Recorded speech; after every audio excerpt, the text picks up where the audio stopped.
en droite ligne avec la politique du gouvernement de la République, l'unité de lutte contre la corruption amorce le débat sur le renforcement du système normatif anticorruption du pays à travers l'élaboration d'une série d'avant-projets de loi pour le moins indispensables dans la réussite de la lutte pour la transparence, pour l'imputabilité et la redevabilité. Cette dynamique traduit la volonté politique manifestée par les plus hautes autorités du pays de construire sur la durabilité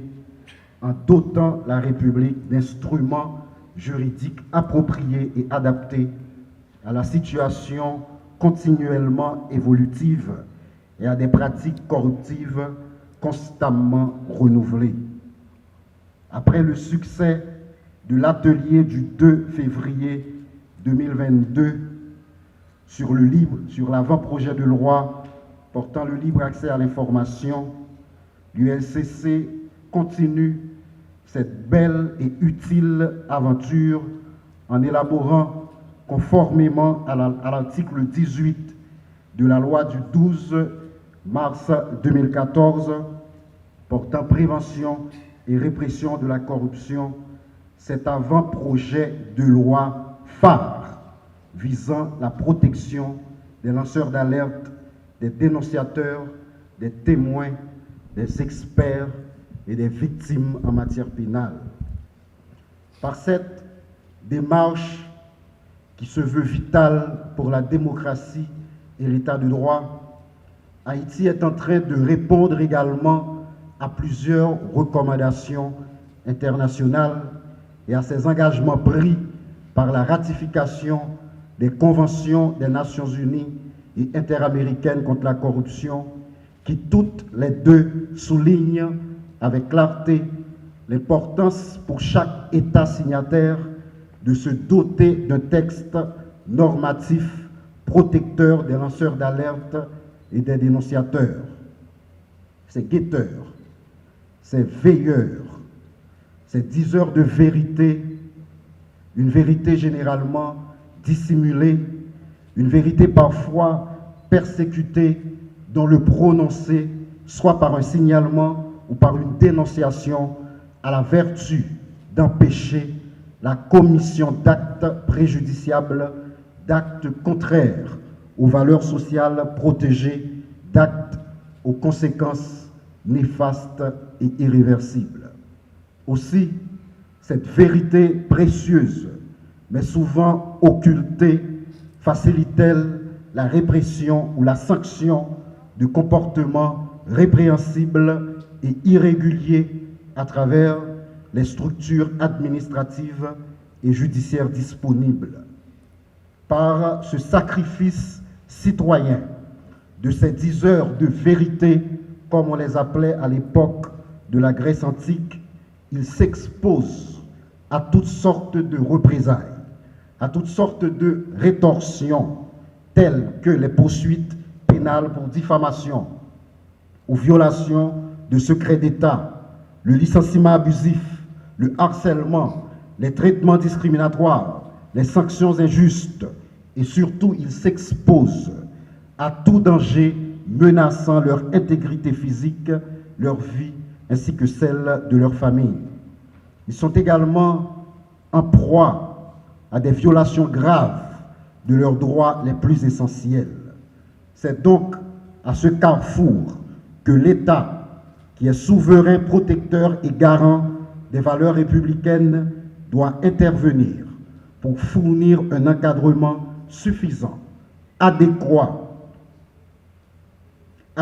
et sécuritaire à ces citoyens qui s'oublient des fois au profit de leur pays. Ces mesures de protection, suivant le texte soumis ce matin à votre appréciation, peuvent prendre plusieurs formes, telles que la surveillance policière, le changement de résidence ou dissimulation des coordonnées. Et dans les cas exceptionnels, cette protection peut être appliquée de façon extraterritoriale. Le changement d'identité, l'assistance médicale ou psychologique et l'appui financier quand c'est nécessaire. Car nous avons la pleine conviction qu'un lanceur d'alerte, un témoin, un expert ou un dénonciateur d'actes contraires à la loi, comme par exemple des faits de corruption, est une personne soucieuse de l'intérêt général, une personne qui est pétrie du sens républicain et qui sert énormément à la démocratie, à la bonne gouvernance et à la justice. C'est donc dans cette conscience que l'ULCC, suivant la ligne tracée par le gouvernement, a rédigé et présente aujourd'hui à la censure des cadres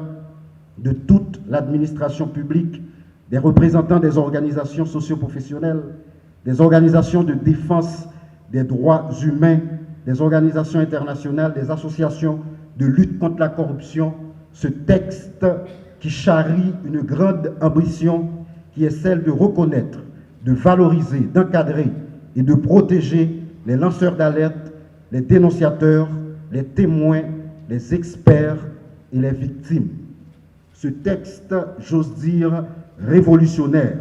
qui fixe également la responsabilité pénale de tout individu qui calomnie sous couvert de lanceur d'alerte ou de dénonciateur, entend étendre la qualité de victime indirecte à toute personne morale de droit privé qui se constitue partie civile suite aux dommages causés par une infraction en raison de son objet et ou de sa mission de défense des intérêts collectifs de portée générale. C'est un aspect fondamental. C'est une percée historique qui encourage le contrôle citoyen et facilite le déclenchement et la conduite des poursuites pénales contre des agents infracteurs. Mesdames, Messieurs, je veux à cette phase et pour finir saluer la passion et la compétence dont les cadres de l'unité de lutte contre la corruption ont fait preuve. Permettez-moi que je leur exprime publiquement et solennellement ma fierté et ma satisfaction pour cette belle œuvre juridique nourrie d'une expertise confirmée. Ils ont pris le temps d'analyser les forces et les limites du droit actuel. Et c'est à partir des limites et des insuffisances constatées qu'ils produisent et proposent de nouveaux textes juridiques. Par cela, l'ULCC a ouvert la voie à des innovations juridiques majeures, notamment dans le domaine de l'accès à l'information, de la prise en charge par la protection de l'identité des lanceurs d'alerte et des dénonciateurs ou la protection contre les traitements injustifiés.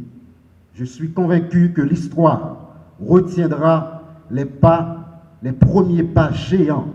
allant dans le sens de la moralisation effective de la vie publique et du renforcement du système normatif haïtien dont chaque personne ici présente aujourd'hui se veut contributrice en accordant une place prépondérante au contrôle citoyen. Ainsi, j'ouvre officiellement l'atelier de ce jour.